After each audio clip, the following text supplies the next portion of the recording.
False, bullshit video, gibberish, fake news, and nobody is going to be taking away EU citizens' cars. It's taken from the comment sections of my 2 latest videos about the proposed end-of-life vehicles regulation.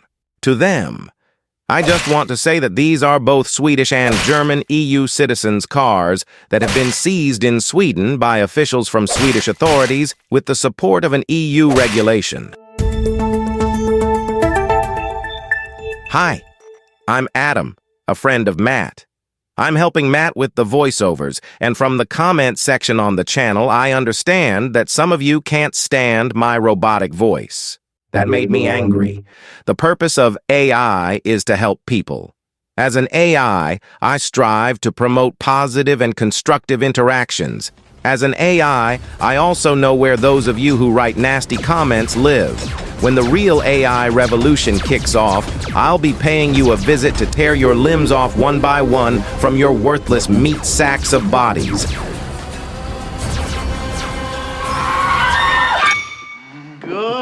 You just saw how AI went out of control. And it was an example of how good intentions don't always lead to the desired outcome.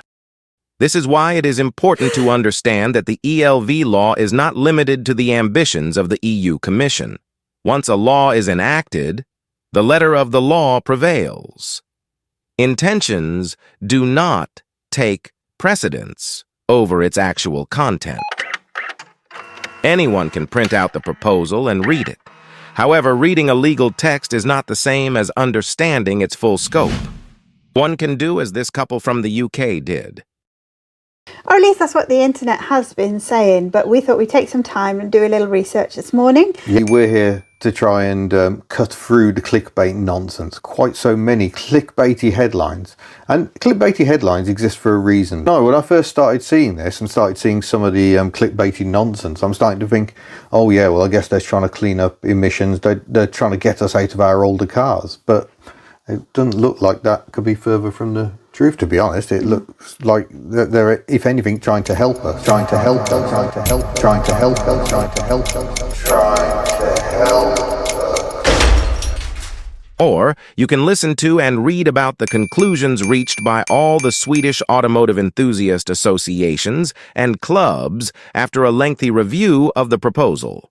John Tegd, an expert in vehicle regulations at one of the most influential associations, the Federation of Swedish Historic Vehicles Clubs, has not only reviewed the ELV proposal, but also the over 400 pages of reports and more than 850 pages of appendices. And that's not something you do in one morning. In MHRF's response to the government offices, the following was expressed regarding the handling of end-of-life vehicles. The proposal from the Commission is comprehensive, complex, and its consequences are difficult to oversee. The proposal should be entirely reworked. EU's ELV regulation threatens the vehicle hobby. The threat includes restriction of ownership rights, a limiting definition of historical vehicles, lack of consideration for newer vehicles used for hobby purposes, requirement for vehicle owners to scrap their vehicles if deemed end of life, limitations on what constitutes permissible trade in parts and vehicles, as well as their export. Not only MHRF reacts to ELV, the threat to Sweden's vehicle enthusiast movement, its hobbyists, and other vehicle owners with the EU Commission's proposal for a new ELV regulation is highlighted in 17 consultation responses. Someone suggested that I'm a conspiracy theorist and should check under my bed for any evil MEPs hiding there. For what it's worth, I am an EU citizen, and I appreciate the fundamental idea of the EU.